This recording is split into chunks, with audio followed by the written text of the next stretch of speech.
হাসপাতালের বেডে চোখ বন্ধ করে শুয়ে আছে জাঙ্কুক। গতকাল অ্যাক্সিডেন্টের পর থেকে সুগার কাছেই জাঙ্কুকের ফোন ছিল। সুগা জাঙ্কুকের মাথার পাশে ফোনটা রেখে বেরিয়ে গেছে। জেহুপও চলে গেছে। বাসায় গিয়ে ফ্রেশ হয়ে অফিসের উদ্দেশ্যে রওনা দিয়েছে। সুগা পার্টি অফিসের সামনে আসতেই দেখলো ভেতরে কয়েকজন কোনো বিষয় নিয়ে তর্কাতর্কি করছে। সুগা দ্রুত ভেতরে গেল। আজ থেকে 15 দিন আগে সংগঠিত এক প্রোগ্রামের ছোটখাটো ভুলভ্রান্তি নিয়ে 2-4 জন কথা বলছিল। সেটা এক পর্যায়ে তর্কে রূপ নিয়েছে। সুগা প্রথমে শান্ত থেকে থামানোর চেষ্টা করেছে, কিন্তু কারো থামার নাম নেই। অল্প বয়সে সবার রক্তই গরম থাকে। কারো মুখ থেকে সামান্য তবু কথাও কেউ সহ্য করতে পারে না। বেসামাল পরিস্থিতি বুঝতে পেরে সুগা উচ্চস্বরে ধমক দিতেই সকলে নীরব হয়ে গেছে। সময়টা যেন থমকে গেছে। সবাই মাথা নিচু করে দাঁড়িয়ে আছে। কারো মুখে কোনো শব্দ নেই। জাঙ্কুকের বলা কথাগুলো মনে পড়ে। সুগা দীর্ঘশ্বাস ছেড়ে সাবলীলভাবে বোঝানোর চেষ্টা করলো। সবাইকে থামিয়ে সুগা নিজের চেয়ারে মাথা চেপে ধরে বসে আছে। গতকাল থেকে সুগার মেজাজ এমনিতেই খুব গরম। এর অনাকাঙ্ক্ষিত আচরণ, জাঙ্কুকের অ্যাক্সিডেন্ট, সোহায়ুন আর জাঙ্কুকের প্রতি তীব্র আক্রোশ, সুগার মেজাজ তুঙ্গে। সুগার নিজের বোনের প্রতি যতটা না ক্ষোভ ছিল, তার চেয়ে বেশি রাগ হয়েছিল জিমিনকে সেখানে উপস্থিত থাকতে দেখে। জিমিনের ম্যাচিউরিটি সুগাকে বরাবরই মুগ্ধ করে। মেয়েটা কখনোই উচ্ছৃঙ্খল আচরণ করে না, করলেও সেটা নির্দিষ্ট গণ্ডিতে সীমাবদ্ধ থাকে। যেমন তেদের সাথে থাকলে জিমিন ওদের মতোই দুষ্টুমি ফাজলামো করে, আবার বাড়িতে থাকাকালীন ছোট ভাইয়ের সাথে খুনসুটিতে মেতে থাকে। অথচ স্যার, ম্যাম, সুগা, জাঙ্কুক কিংবা বড়দের সামনে একদম শান্তশিষ্টভাবে কথা বলে। জিমিনের কথা আর আচরণ কোথাও কোনো প্রকার অভদ্রতার ছোঁয়া নেই। মেয়েটার রাগ বোঝারও কোনো উপায় নেই। গতকালের ঘটনায় জিমিনের উপস্থিতি দেখে সুগা নিজেকে কোনোভাবেই নিয়ন্ত্রণ করতে পারছিল না। জাঙ্কুক আর সুগা দুজনের দৃষ্টিতেই জিমিন তের তুলনায় অনেকটাই পরিণত। কাউকে চোখ বন্ধ করে বিশ্বাস করলে, খুব করে কিছু আশা করে না পেলে, তখন বুকের ভিতর যে আঘাতটা লাগে সেটা এত সহজে মুছে না। সুগার ক্ষেত্রেও এমনটাই হয়েছে। জিমিনের প্রতি সুগার অন্ধবিশ্বাস ছিল। জিমিন তের সাথে থাকলে তে কখনোই ভুল বা অন্যায় কিছু করবে না। সেই বিশ্বাসটা জিমিন নষ্ট করে দিয়েছে। নিজেকে নিয়ন্ত্রণ করতে না পেরে বাধ্য হয়ে রাতে জিমিনের উপরে যে রাগ ঝেড়েছে। যদিও পরে সবটাই জেনেছে, কিন্তু তখন কল দেওয়ার মতো পরিস্থিতি ছিল না। জিমিনকে ফোন দিবে ভাবতেই পকেটে থাকা ফোনটা ভাইব্রেট হতে শুরু করলো। পকেট থেকে ফোন বের করতেই জিমিন নামটা ভেসে উঠলো। অমনি সুগার অষ্টপুট প্রশস্ত হলো। মাথা যন্ত্রণা, মনের অশান্তি যেন মুহূর্তেই গায়েব হয়ে গেছে। ফোন রিসিভ করে সুগা মোলায়েম কণ্ঠে বলল, আসসালামু আলাইকুম। জিমিন ভয়ে ভয়ে বলল, ওয়ালাইকুম আসসালাম। জাঙ্কুক ভাইয়া কেমন আছেন? আলহামদুলিল্লাহ ভালো, শুধু হাতে পায়ে আর মাথায় ব্যান্ডেজ করা, তবে বিন্দাস আছে। সরি। ওমা, সরি বলছো কেন? এমনি। ভাইয়া কি এখনো হাসপাতালে? হ্যাঁ, কালকে সম্ভবত বাসায় নিয়ে যেতে পারবো। তে কোথায়? হাসপাতালেই আছে। আপনি কোথায়?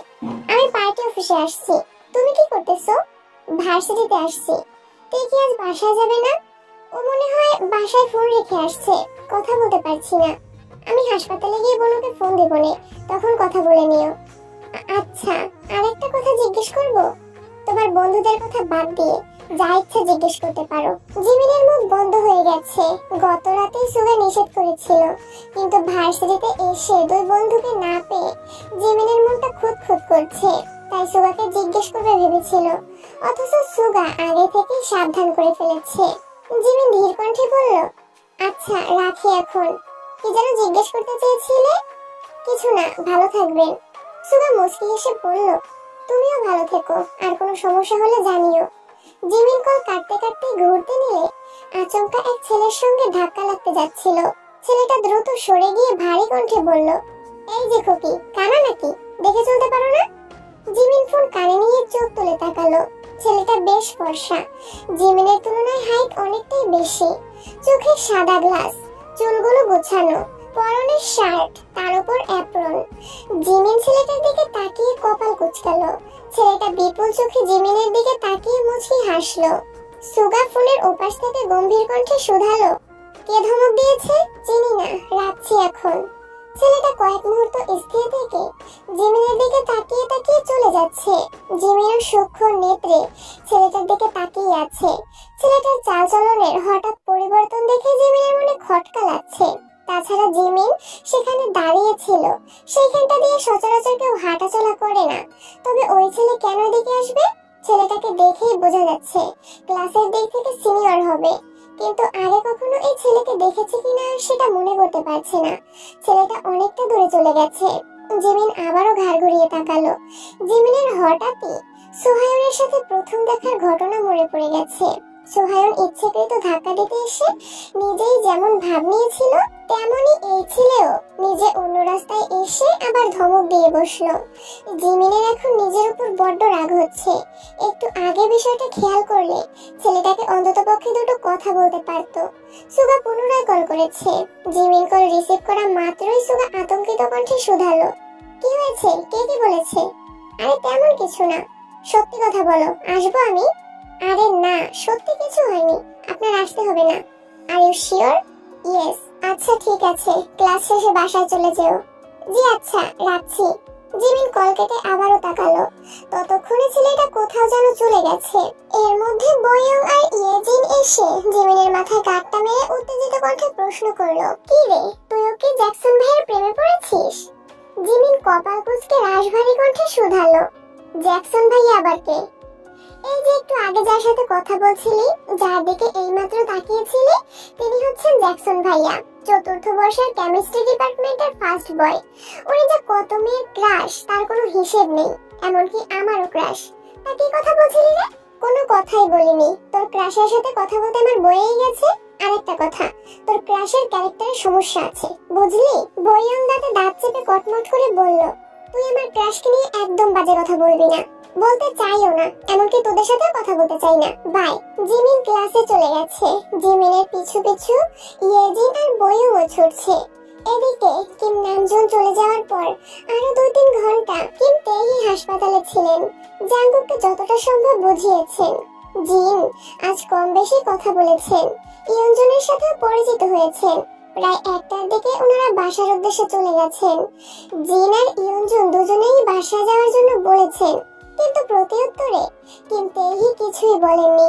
এত বছরের দূরত্বের পর হুট করে ওই বাড়িতে চলে যাওয়া ওনার কাছে স্বাভাবিক বিষয় না। এই বাড়ির সাথে জড়ানো আবেগগুলো কেমন যেন শক্ত পাথরে মুড়িয়ে আছে। সেই পাথর না গললে স্বাভাবিক সম্পর্ক গড়ে ওঠা অসম্ভব ব্যাপার। কিম নামজুন মুখ রক্ষার খাতিরে বোনকে বাসায় যেতে বললেও দুই ভাবি খুব আন্তরিকতার সহিত বাসায় যাওয়ার জন্য বলেছেন। দুপুরের পরপরই বেখুইন, রোয়া, জেনি, লিমিনহো হাসপাতালে আসছে। জাঙ্গুকের অসুস্থতার কথা সুগা বলতে চায়নি, তবে বেখুইন বারবার জোর করায় বাধ্য হয়ে বলেছেন। বলতে দেরি হলেও তাদের রওনা দিতে দেরি হয়নি। জেনি আর লিমিনহো সারা রাস্তা কেঁদে কেঁদে এসেছে। জাঙ্কুকের সাথে জেনি খুব কম কথা বলে, হুটহাট দেখা না হলে জেনি ইচ্ছাকৃত সামনেও পড়ে না, তবে ভাইয়ের প্রতি ভালোবাসার কোনো কমতি নেই তার। অন্যদিকে লিমিনহোর আবদার করার একমাত্র জায়গা জাঙ্কুক। বাইরে থাকাকালীনও ভিডিও কল দিয়ে প্রতিনিয়ত বলতো, ভাইয়া এটা নিয়ে এসো, ওটা নিয়ে এসো, কবে আসবা? এখনো তাই করে। হাসপাতালে এসে জাঙ্কুকের অবস্থা দেখে দুই ভাই বোনই থ মেরে গেছে। মাথায়, হাতে, পায়ে ব্যান্ডেজ দেখে আটকে উঠলো। এমন অবস্থায় বাস্তবে কাউকে দেখেনি তারা, এই প্রথমবার জাঙ্কুককে দেখছে। রোয়াও অনেক বেশি আতঙ্কিত হয়েছেন। জাঙ্কুককে দেখেই আর্তনাদ শুরু করেছেন। বেখুইন স্তব্ধ হয়ে দাঁড়িয়ে আছেন, কিছুই বলতে পারছেন না। ওনার চোখে ভেসে উঠেছে বহু বছর আগে কিম নামজুনের অ্যাক্সিডেন্টের পরের দৃশ্য। তখন কিম নামজুন অ্যাক্সিডেন্ট করে প্রায় 6 মাস বিছানায় ছিলেন। একই রূপে নিজের ভাইপোকে কখনো দেখতে হবে, এটা তিনি কখনো কল্পনাও করেননি। বেখুইন তাড়াতাড়ি জাঙ্গুকের রিপোর্ট চেক করতে লাগলেন, হাত পায়ের অবস্থা বোঝার জন্য। মাথায় চাপ বেশি খেলেও হাত আর পায়ে খুব বেশি সমস্যা নেই। 21 দিন বেড রেস্টে থাকলে আশা করা যায় ঠিক হয়ে যাবে। দুপুর পেরিয়ে সন্ধ্যা হতে চলল। দুপুরে সবাই অল্প স্বল্প খেয়েছে, কিন্তু তে কিছুই খায়নি। সেই যে জাঙ্কুকের পায়ের কাছে বসেছিল, সারাদিন যাবৎ সেখানেই বসে আছে। দু হাতে দুই হাঁটু আঁকড়ে ধরে হাঁটুর উপর কাত করে মাথা রেখে অমত্ত আঁখিতে জাঙ্কুকের অভিমুখে চেয়ে আছে। নাক অব্দি ওড়না টানা, আঁখি যুগল স্থির, প্রয়োজনের বাহিরে একবারের জন্য পলক ফেলছে না। কখনো কখনো চোখের কার্নিশ দিয়ে অনর্গল গড়িয়ে পড়ছে নোনা জল। অতি সন্তর্পণে চোখের পানি মুছে আবারও চেয়ে আছে জাঙ্কুকের দিকে। সারাদিনে খাবো না ব্যতীত তার মুখ থেকে আর কোনো কথাই বের হয়নি। সকাল থেকে জাঙ্কুক ক্ষণে ক্ষণে তাকে দেখছে, কিন্তু আজ তার কিছু বলার সামর্থ্য নেই। আম্মু মামুনির সামনে তাকে যে দুটো কথা বলবে সেই পরিস্থিতিও নেই। কেউ জাঙ্কুকের পাশ থেকে উঠেও যাচ্ছে না। বিকেলে ইয়ঞ্জন রোয়াদের সাথে সাথে বাসায় গিয়ে রাতের জন্য রান্না করে সন্ধ্যায় আবারও হাসপাতালে আসছেন। বেকুইন সাথে আসছেন। কিম নামজনু অফিস থেকে সরাসরি জাঙ্কুকের হাসপাতালে আসছেন। জিন আর তে দুজনেই সারাদিন হাসপাতালে ছিল। জাঙ্কুক ঘুমাচ্ছে দেখে কেউ ডাকেনি। ইয়ঞ্জন এসে থেকে তেকে খাওয়ানোর চেষ্টা করছেন। কিম নামজন নিজেও 2বার খাওয়ার কথা বলেছেন, কিন্তু তে নিশ্চুপ বসে আছে। বাধ্য হয়ে ইয়ঞ্জন সুগার নাম্বারে কল দিয়েছে। সুগা কল রিসিভ করতে ইয়ঞ্জন বিরক্তির ভরা কণ্ঠে বললেন, কিরে কোথায় তুই? সুগা উত্তর দেওয়ার আগেই ইয়ঞ্জন পুনরায় বলে উঠলেন, যেখানেই থাকিস হাসপাতালে এসে তোর বোনকে খাইয়ে রেখে যা। আমি তোর বোনের সাথে আর পারবো না। আচ্ছা আসতেছি, তুমি কিন্তু বোনের সাথে রাগারাগি করো না। তোর আর তোর বাপের আদরে মেয়েটা দিন দিন আরো বেশি জেদি হইতেছে। আমি এখনই আসতেছি। 20 মিনিটের মধ্যে সুগা হাসপাতালে আসছে। তে তখনও গুটিসুটি মেরে বসে আছে। সুগা ঢুকতেই তে নড়ে চড়ে বসলো। সুগা ভারী কণ্ঠে বলল, খাচ্ছিস না কেন? খিদে নেই বললেই হলো। সুগা প্লেটে খাবার বেড়ে তার সামনে ধরতেই তে খাবো না বলে সুগার দিকে তাকালো। সুগার অগ্নি দৃষ্টি দেখে তে কিছু বলার সাহস পেল না, চুপচাপ খাওয়া শুরু করলো। সুগাও তার সামনে চেয়ার নিয়ে বসে আছে। সুগা চাইলেও থেকে কিছু বলতে পারছে না, আবার না বলেও থাকতে পারছে না, কারণ তার এরকম আচরণ বাসার মানুষের চোখে সন্দেহের সৃষ্টি করবে। সবাই যখন নিজেদের মধ্যে কথা বলছিল, এক ফাঁকে সুগা 2-1বার থেকে বাসা যাওয়ার কথা বলেছে। ঠান্ডা মাথায় বুঝিয়েছেও, কিন্তু তে মাথা নাড়িয়ে না করে দিয়েছে। সুগা যখন বুঝতে পেরেছে তাকে রাজি করানো সম্ভব না, তখন বাধ্য হয়ে জিনকেও থাকতে বলেছে। তে, জিন আর সুগা ছাড়া বাকিরা বাসায় চলে গেছে। যে হোক অফিস থেকে হাসপাতালে আসছে, তবে জিন উপস্থিত থাকায় কেউ কোনো প্রকার উল্টাপাল্টা কথা বলছে না। সুগা আর যে হোক কিছুক্ষণ বসে তারপর বেরিয়ে গেছে। অনেকক্ষণ পর সুগা 2 কাপ চা নিয়ে রুমে আসছে। 1 কাপ জিন আর 1 কাপ তেকে দিয়ে সুগা নিজের ফোনটা তেকে এগিয়ে দিয়ে স্বাভাবিক কণ্ঠে বলল, তোর বান্ধবীর সাথে একটু কথা বলিস। তে চায়ের কাপে চুমুক দিয়ে গতকালের ঘটনাগুলো ভাবছে আর মনে মনে নিজেকে বকা দিচ্ছে। গতকাল হাসপাতালে আসার পর থেকে তার মস্তিষ্কে জাঙ্কুক ভাই ব্যতীত আর কেউ নেই। 2-1বার জিমিনের কথা মনে হলেও ফোন বাসায় ফেলে আসায় কল দিতে পারছিল না। তে চা শেষ করে রুম থেকে বেরিয়ে জিমিনকে কল দিয়েছে। আসসালামু আলাইকুম। ওয়ালাইকুম আসসালাম। কি রে, কেমন আছিস? শুনলাম জাঙ্কুক ভাই নাকি অ্যাক্সিডেন্ট করেছেন, এখন কেমন আছেন? তে গলা দিয়ে কথা বের হচ্ছে না, ফুপিয়ে ফুপিয়ে কাঁদছে। জিমিন শান্ত স্বরে বলল, এই তে কাঁদছিস কেন? আজ আমার জন্য জাঙ্কুক ভাইয়ের এই অবস্থা হয়েছে। আমি কেন এমন করলাম? আমি এত বোকা কেন জিমিন? তুই বোকা না, তোর মনটা খুব অস্থির। থাক কাঁদিস না। ভাই এখন কেমন আছেন বল? ডাক্তার 21 দিন বেড রেস্টে থাকতে বলেছেন। 21 দিন পর আবার টেস্ট করলে বোঝা যাবে ঠিক হয়েছে কিনা। কালকে নাকি বাসায় নিয়ে যাবে। হ্যাঁ, কিন্তু কিন্তু কি? উনি গতকাল থেকে আমার সাথে কোনো কথাই বলছেন না। হঠাৎ চোখে চোখ পড়লেও সঙ্গে সঙ্গে চোখ সরিয়ে নেন। আমি কি করব এখন? ওনার রাগ করাটা অস্বাভাবিক কিছু নয়। এক ছেলের সাথে খেলছিলি বলে ক্লাস 5-এ থাকাকালীন যে লোক তোর গালে থাপ্পড় মারতে পারেন, সেখানে তুই এক ছেলেকে ভালোবাসে বলার পর কিভাবে ভাবিস পরিস্থিতি শান্ত থাকবে? উনি আমায় থাপ্পড় মারলেও আমি এতটা কষ্ট পেতাম না যতটা কষ্ট এখন হচ্ছে নিজের উপর আর সোহায়নদের উপর রাগ হচ্ছে। এখন অন্তত পক্ষে শান্ত থাকিস প্লিজ, আর কোনো ভুল করিস না। তোর ভাই সোহায়নদের যা করার করে ফেলেছে। মানে গতকাল থেকে সোহায়নদের কোনো খোঁজ নেই, ফোন বন্ধ, আজ ক্লাসেও আসেনি। তোর ভাই বলেছে 3 দিন পর নাকি ওদের খোঁজ পাবো। আমাকে এই বিষয়ে কিছু জিজ্ঞেস করতেও নিষেধ করেছেন। কি সব বলছিস? ঠিকই বলছি, তুই ভুলেও এই প্রসঙ্গে কিচ্ছু বলিস না। গতকাল থেকে তোদের টেনশনে আমি ঘুমাতে পারছিলাম না।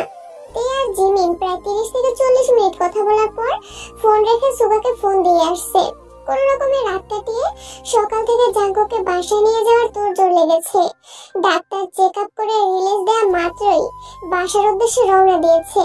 এই অবস্থায় সিঁড়ি দিয়ে ওঠানামা করতে সমস্যা হবে বিধায় জাঙ্কুকের জন্য নিচের একটা গেস্ট রুম গোছানো হয়েছে। আপাতত কিছুদিন এখানেই থাকবে, পা ঠিক হলে উপরে চলে যাবে। তেও নিজের রুমে চলে গেছে। জাঙ্কুকের দিকে যতবার তাকায় ততবারই তে নিজের প্রতি ঘৃণা হয়। তে বাসায় ফিরে সেই যে রুমে ঢুকেছে সন্ধ্যার পর হয়ে গেছে, অথচ তে একবারের জন্য নিচে আসছে না। লিমিনহো 2-3 বার দরজা পর্যন্ত গিয়ে তেকে ডেকে এসেছে, কিন্তু তে আসে না। বাধ্য হয়ে জেনি নিজের রুমে চলে গেল। দরজার সামনে থেকে আপু আপু বলে ডাকতে ডাকতে ভেতরে ঢুকলো। তে টেবিলের উপর দু হাতে মাথা ঠেকিয়ে বসে আছে। চুল এলোমেলো থাকার কারণে তের মুখ দেখার অবস্থা নেই। জেনি কাছে এসে ডাকলো, আপু। জেনি কয়েক মুহূর্ত পরেই বুঝতে পারলো তে ফুপাচ্ছে। জেনি যথাসাধ্য তের চুলগুলো ঠিক করতে করতে মলিন স্বরে বলল, আপু তোমার কি হয়েছে, কাঁদতেছো কেন? তের কান্নার তীব্রতা বাড়ছে, আরো বেশি ফুপাচ্ছে। জেনি আতঙ্কিত কণ্ঠে তেকে ডাকতে লাগলো। তে অনেকক্ষণ পর মুখ তুলে তাকালো। কান্নার তোপে তের মুখ লাল টকটকে হয়ে গেছে, চোখ বেয়ে অনর্গল পানি পড়ছে। বাঁধহীন এই জলের ধারার কোনো অন্ত নেই। জেনি অবুঝ মেয়ের মতো চেয়ে আছে, প্রশ্ন করার ভাষা হারিয়ে ফেলেছে। তে আচমকা জেনিকে জড়িয়ে ধরে হাউমাউ করে কাঁদতে লাগলো। জেনির মন বেকুল হয়ে আছে। অনেকক্ষণ পর মৃদুস্বরে শুধালো, আপু কাঁদছো কেন, কি হয়েছে তোমার, প্লিজ বলো আমাকে। তে কাঁদতে কাঁদতে বলা শুরু করলো, আমি জাঙ্কুক ভাইকে অনেক ভালোবাসি, আমার নিজের থেকে অনেক বেশি ভালোবাসি। ওনার অস্তিত্ব ব্যতীত আমি আমার সত্তা কল্পনা করতে পারি না। আমার সামান্য ভুলের কারণে আজ জাঙ্কুক ভাইয়ের এই অবস্থা, আমি নিজেকে ক্ষমা করতে পারবো না রে। বিস্ময়ে জেনির চোখ 3 গুণ বড় হয়ে গেছে। আশ্চর্যান্বিত নয়নে তাকিয়ে ব্যস্ত কণ্ঠে বলল, তুমি জাঙ্কুক ভাইকে ভালোবাসো? কবে থেকে? দেশে আসার পর থেকে। জেনি আর্তনাদ করে উঠল, তুমি আমাকে এতদিনে বলতেছো? আমি এখন কি করব, ওনার সামনে যাওয়ার সাহস পাচ্ছি না। কেন, তুমি কি ভাইয়ের মাথা ফাটাইছো নাকি? আমার জন্য উনি অ্যাক্সিডেন্ট করেছেন। হ্যাঁ বলেছে তোমাকে, ভাইয়ের কপালে অ্যাক্সিডেন্ট লেখা ছিল তাই করেছেন। চলো তো। না আমি যাব না। জেনি দু হাতেতে চোখের পানি মুছে শক্ত কণ্ঠে বলল, চলো আমার সঙ্গে, আমিও একটু দেখি ভাইয়ের সাথে তোমার কেমন মানায়। তে সিক্ত আঁখিতে তাকিয়ে মলিন হাসলো। জেনি টানতে টানতে তেকে নিয়ে যাচ্ছে। জেনির টানের কারণে তে রাত খোলা চুল সম্পূর্ণ খুলে গেছে। আদরের রূপে কেমন যেন ফ্যাকাশে দেখা যাচ্ছে। জেনিতের হাত ধরে টানতে টানতে সিঁড়িতে এসেই চিন্তিত কণ্ঠে শুধালো, আপু একটা প্রশ্ন করি। কি? তোমার আর জাঙ্কুক ভাইয়ের বিয়ে হলে আমি তোমাকে কি ডাকবো? আর জাঙ্কুক ভাইয়াকে বা কি? কথা সম্পূর্ণ করার আগেই তে এক হাতে জেনির মুখ চেপে ধরে রাগী স্বরে বলল, ভুলেও যদি বাসার কারোর সামনে এ ধরনের কথা বলিস না, খুন করে ফেলবে আমায়। কেন? পরে বলবো। আচ্ছা ঠিক আছে। জেনি আর তে জাঙ্কুককে দেখার জন্য ড্রয়িং রুম পেরিয়ে গেস্ট রুমে আসছে। দরজায় দাঁড়িয়ে জেনি হালকা করে কাশি দিল। জাঙ্কুক তখন পূর্ণ মনোযোগ দিয়ে ফোন দেখছিল। ফোনের স্ক্রিন জুড়ে জাঙ্কুকের কাদম্বিনীর এক উজ্জ্বল দৃষ্টতার বিচরণ। মুখে তার মিষ্টি হাসি, ডাগর ডাগর আঁখি জোড়া, তাতে গাঢ় করে কাজল রেখা টানা। জাঙ্কুক নিঃস্বার্থ দৃষ্টিতে সেই ছবিটা দেখছিল। ছবির মালিক বহু বছর আগেই জাঙ্কুকের হৃদয়ে স্থান করে নিয়েছে। আকস্মাৎ শব্দ হওয়ায় জাঙ্কুকের ধ্যান ভেঙেছে। মুহূর্তে ফোন রেখে চোখ তুলে তাকালো। সরাসরি নজর পড়ে জেনির দিকে। সূক্ষ্ম নেত্রে তাকাতেই জেনির পিছনে তেইকে দেখতে পায়। ভেতরে আসবো ভাইয়া? আয়। জেনি তেইকে নিয়ে ভেতরে ঢুকলো। তে চিবুক গলায় নামিয়ে রেখেছে। জেনি টুকটাক কথা বলেছে, কিন্তু তে মাথা নিচু করেই দাঁড়িয়ে আছে। তে নীরবতা জাঙ্কুকের সহ্য হচ্ছে না, তাই বাধ্য হয়ে জেনিকে উদ্দেশ্য করে বলল, আম্মুকে বল আমায় খাবার দিতে। জেনি আচ্ছা বলে তের হাত ছেড়ে রুম থেকে বেরিয়ে গেছে। জাঙ্কুক কয়েক মুহূর্ত তের দিকে তাকিয়ে রইল। কতক্ষণ যাবত তেকে দেখছে তার হিসেব নেই। হঠাৎ রাশভারী কণ্ঠে বলল, সারাদিন শেষে এতক্ষণে আমার কথা মনে পড়লো? তে মাথা নিচু করেই দাঁড়িয়ে আছে, থরথর করে হাত পা কাঁপছে। জাঙ্কুক বারবার সূক্ষ্ম নেত্রে তের দিকে তাকাচ্ছে। হঠাৎ মোলায়েম কণ্ঠে শুধালো, কি হয়েছে তোর? আই এম সরি জাঙ্কুক ভাই। সরি কেন? আপনার এই অবস্থার জন্য আমি দায়ী। জাঙ্কুক চোখ ঘুরিয়ে এদিক সেদিক তাকিয়ে ঠাট্টার স্বরে বলল, কেন? তুই পেটনি সেজে আমাকে ধাক্কা মারছিলি নাকি? জাঙ্কুকের এমন কথা শুনে তে সহসা চোখ তুলে তাকালো। জাঙ্কুকের মুখে হাসি দেখে তে কপাল কুঁচকে আহম্মকের মতো চেয়ে আছে। এখানে বস এসে তে চুপচাপ এসে বসলো। কিছুক্ষণ নীরব থেকে তে আবারও কান্না শুরু করে দিয়েছে। তে কান্না দেখে জাঙ্কুক থতমত খেয়ে গেছে। তড়িঘড়ি করে বলল, এই আর কত কাঁদবি? দুদিন যাবত কেঁদেই যাচ্ছিস, এবার অন্তত থাম প্লিজ। তের কান্না থামবার কোনো লক্ষণ না দেখে জাঙ্কুক গম্ভীর কণ্ঠে বলে উঠল, এভাবে কেঁদে কি প্রমাণ করতে চাস? মানে আমি তোকে মারি, তোকে কাঁদাই, এসব প্রমাণ করতে চাস? না, তাহলে এভাবে কাঁদছিস কেন? আমি কি মরে গেছি? তে সঙ্গে সঙ্গে জাঙ্কুকের মুখ চেপে ধরে হুঙ্কার দিয়ে উঠল, আপনাকে সাবধান করে দিচ্ছি, মরার কথা কখনো মুখে নেবেন না। জাঙ্কুক আলতোভাবে মুখে রাখা হাতে উপর হাত রেখে হাতটা কিছুটা সরিয়ে ঠোঁটে হাসি রেখে বলল, আর তুই যেভাবে কাঁদছিস সে বেলায়?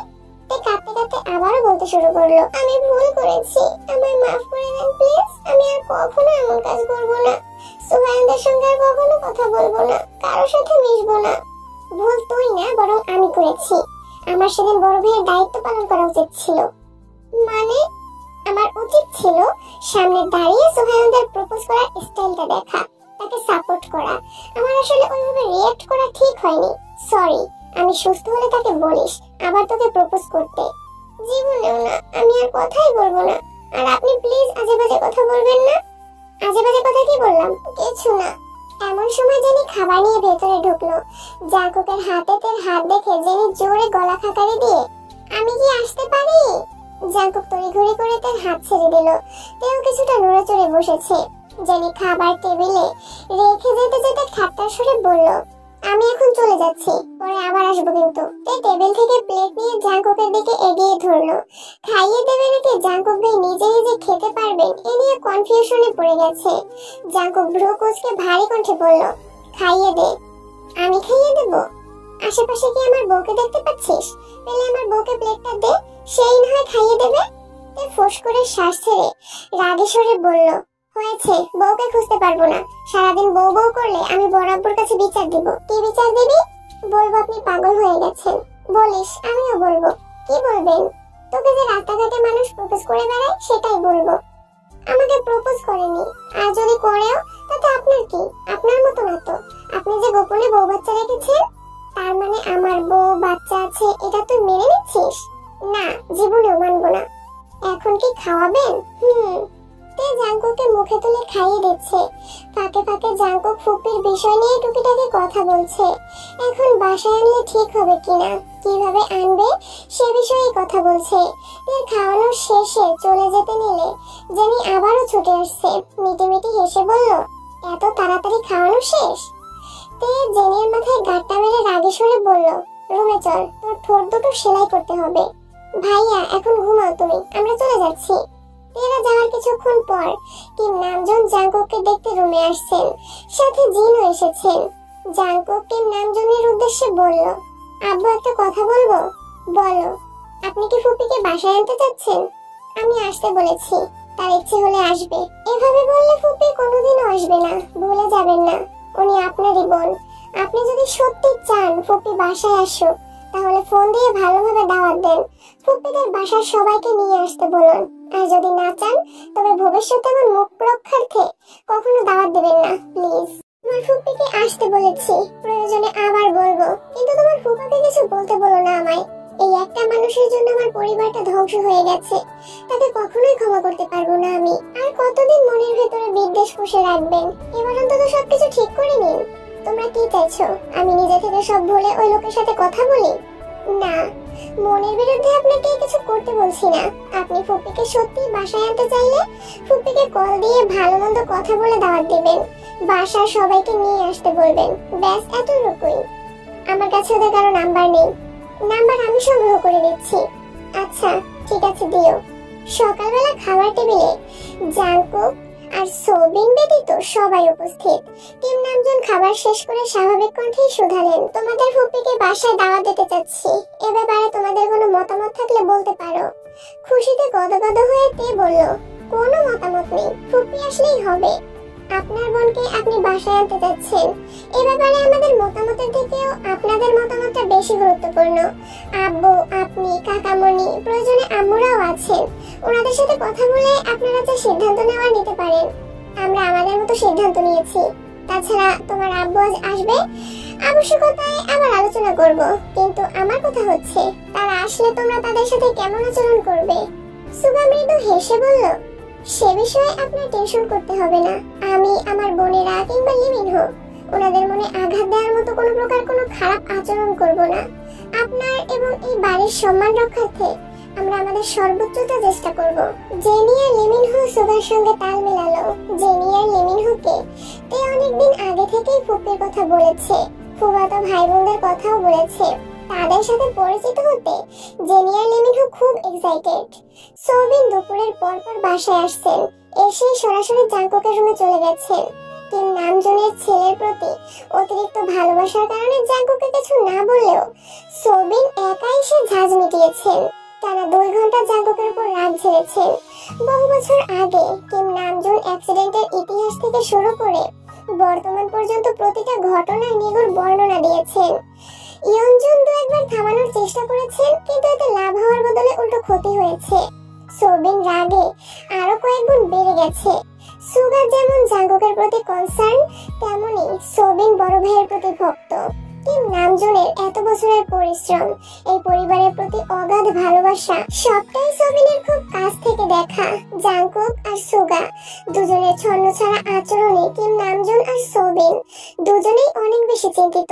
কাজের চাপে জাঙ্কুকের একটু সিরিয়াসনেস দেখা গেলেও সুগার বরাবরই গা ছাড়া ভাবে চলে। তার উপর জাঙ্কুক ইচ্ছাকৃত সুগাকে আরো বেশি আগলে রাখে, যা সোবিন একেবারেই পছন্দ করে না। জাঙ্কুকের পাশাপাশি সুগাও যদি পূর্ণ মনোযোগ দিয়ে পারিবারিক ব্যবসাটা সামলাতো, তাহলে এতদিনে তাদের অবস্থান আরো উপরে থাকতো। একমাত্র ছেলের প্রতি সোবিনের যেমন ভালোবাসা আছে, তেমনি দুশ্চিন্তারও অন্ত নেই।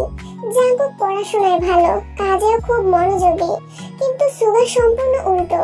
বর্তমানে যা করছে তাতেও যদি গুরুত্ব না থাকে, তবে ছেলের ভবিষ্যৎ কি হবে সেই নিয়ে দুশ্চিন্তা করেন প্রতিনিয়ত। সবকিছুর বহিঃপ্রকাশ ঘটেছে আজ জাঙ্কুকের সামনে। জাঙ্কুক চুপচাপ মাথা নিচু করে চাচুর সব কথা শুনছে।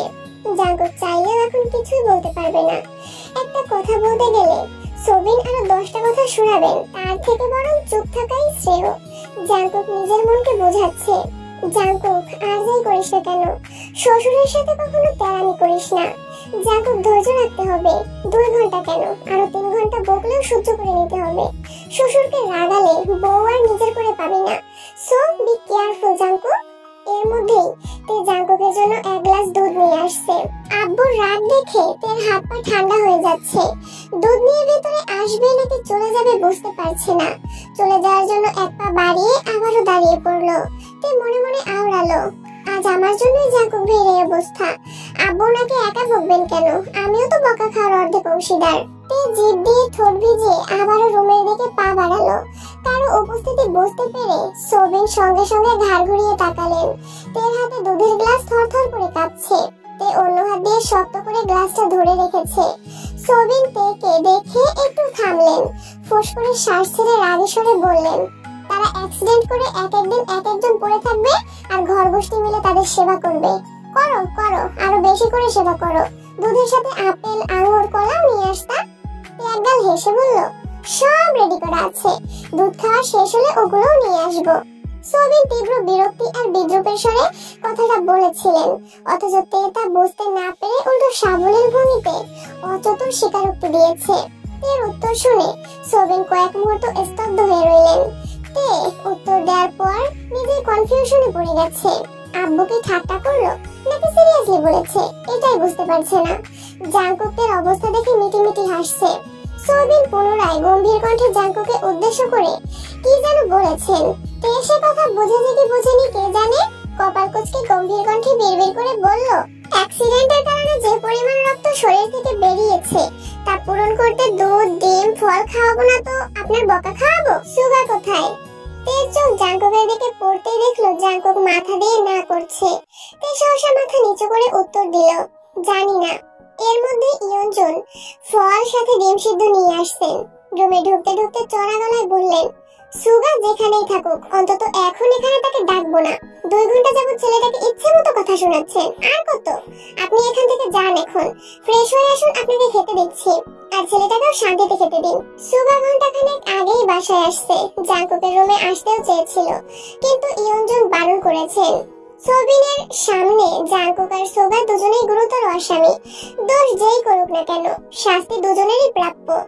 ইয়নজুনের উদ্বেগ কণ্ঠের কথাবার্তা শুনে সোবিন আর কথা বাড়ালেন না, নিজের রুমের দিকে চলে গেলেন।